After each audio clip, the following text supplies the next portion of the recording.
आपको ये भी बता दें कि अमित शाह ने सभी अर्धसैनिक बलों के डीजी से बात की है। दरअसल भारतीय अंतर्राष्ट्रीय सीमा का एक बहुत बड़ा हिस्सा है जो हमारे अर्धसैनिक बलों के अधीन है, जहां पर बीएसएफ की तैनाती रहती है, राजस्थान से लेकर पंजाब और ऊपर जम्मू के हिस्से तक, जहां तक इंटरनेशनल बॉर्डर है।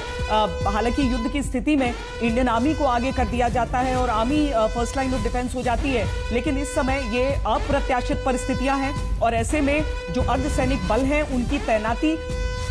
हाई अलर्ट में इस पूरे इलाके में बनी हुई है और वो सक्षम है। यहां तक कि जब 2016 भी याद कीजिए, जब क्रॉस बॉर्डर फायरिंग हो रही थी, उस समय भी बीएसएफ की टुकड़ियां आगे रही थी और उस फायरिंग का माकूल उन्होंने जवाब दिया था। आज भी वो सामने है, लेकिन पूरा जो समन्वय है भारत की अलग अलग सेनाओं का, सुरक्षा बलों का, वो सब कायम है और ऐसे में अमित शाह ने सभी अर्धसैनिक बलों की डीजी से बात की है, जाना है क्या परिस्थितियां हैं और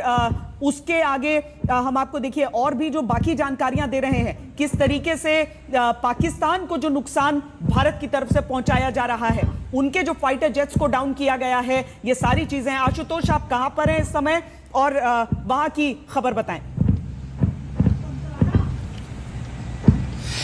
श्वेता, पुंछ से होते हुए नौशेरा होते अब अखनूर और ये रास्ता क्लियर करते हुए मैं जम्मू की ओर आगे बढ़ रहा हूं। रास्ते में ये पूरा इलाका, अगर आपको मेरे पीछे अंधेरा दिखेगा, बहुत जगह रिहायशी बस्तियां हैं और एग्जैक्टली मैं लोकेशन नहीं बता सकता कि मैं कहां हूं, लेकिन इन रास्तों से गुजरते हुए जम्मू की तरफ आगे बढ़ रहा हूं। बहुत सारी ऐसी चीजें दिखाई दी, लेकिन ये जरूर समझ में आता है कि भारतीय एजेंसियां इस बात के लिए तैयार थी कि पाकिस्तान जब हवाई हमला करेगा, बहुत संभव है कि उसमें वो तुर्की से मिले सस्ते ड्रोन का इस्तेमाल करे और उस तरह के ड्रोन हमले करे जैसे कि हमास करता था। और ऐसे में पारंपरिक रूप से दरअसल ये चुनौती यही होती है कि जब बड़ी संख्या में ड्रोन आते हैं तो कई बार एयर डिफेंस सिस्टम उनमें से बहुतों को डिटेक्ट नहीं कर पाता, इंटरसेप्शन मुश्किल होता है, जैसा कि हमने कई बार इजराइल में देखा था, इस युद्ध में देखा था और हिजबुल्लाह के साथ युद्ध में देखा था। लेकिन यहां एयर डिफेंस सिस्टम के साथ जिस विशेष गन के बारे में आप जानकारी दे रही थी, एल सीरीज की, उनको तैनात इसीलिए किया गया था कि जैसे सोन ऑफ ड्रोन्स अगर आते हैं और किसी मिलिट्री इंस्टॉलेशंस को वो टारगेट करते हैं तो उन्हें निष्क्रिय किया जा सके, उनको निस्तो नाबूद किया जा सके।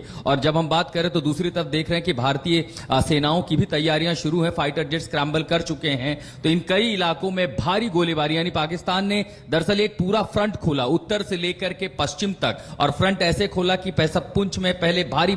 शेलिंग शुरू की, वहां पर ड्रोन्स इंटरसेप्ट हुए। उसके बाद ठीक आगे आने के बाद सूरनकोट सेक्टर में हमें जानकारी मिली, फिर राजौरी के सेक्टर में जानकारी मिली। यानी ये पूरा सेक्टर पाकिस्तान ने खोला है जिसमें वो अंधाधुंध गोलीबारी कर रहा है, आर्टिलरी का इस्तेमाल कर रहा है। भारतीय सेनाएं भी आर्टिलरी से उसको जवाब दे रही हैं और वहीं जो मिलिट्री इंस्टॉलेशन है, खासकर जिनकी जानकारी पाकिस्तान को संभवतः थी, ऐसे में वो उन जगहों पर वो ड्रोन से हमले कर रहा है या फिर छोटे रॉकेट भेज रहा है। और जाहिर है उसका सबसे बड़ा निशाना जम्मू था, क्योंकि उसे पता था कि जम्मू ऑपरेशनल कमांड से, अगर आप देखेंगे नॉर्थ में, तो जम्मू और कश्मीर एक बहुत बड़ा और लगभग सबसे बड़ा बेस है। और इसी को देखते हुए अब जवाबी कार्रवाई जब भारत कर रहा है तो साथ में दूसरी चुनौती, आप जो जिस जानकारी हम दे रहे हैं कि कैसे गृह मंत्री ने तमाम जो अर्धसैनिक बल हैं उनके मुखियाओं से बात की है, क्योंकि एक चुनौती ये होगी कि कहीं लश्कर जैस अपने जो ऑपरेशनल कमांड है देश के अंदर सीमाओं पर, वहां उसे चुनौती, वहां कहीं उसको एक्टिवेट ना करें तो एलएनओ की सिचुएशन भी हम उसे बेहतर कर सकें और साथ ही अर्धसैनिक बलों का जो पार्टिसिपेशन और जहां जरूरत हो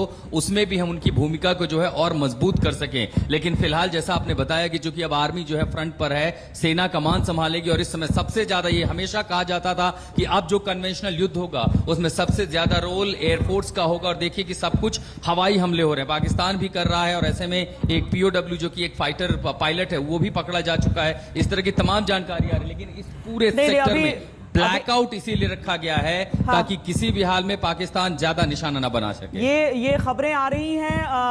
और ये खबरें एक तरह से समझ लीजिए कि कंफर्म भी हैं, लेकिन हम फिर भी प्रतीक्षा करेंगे कि ये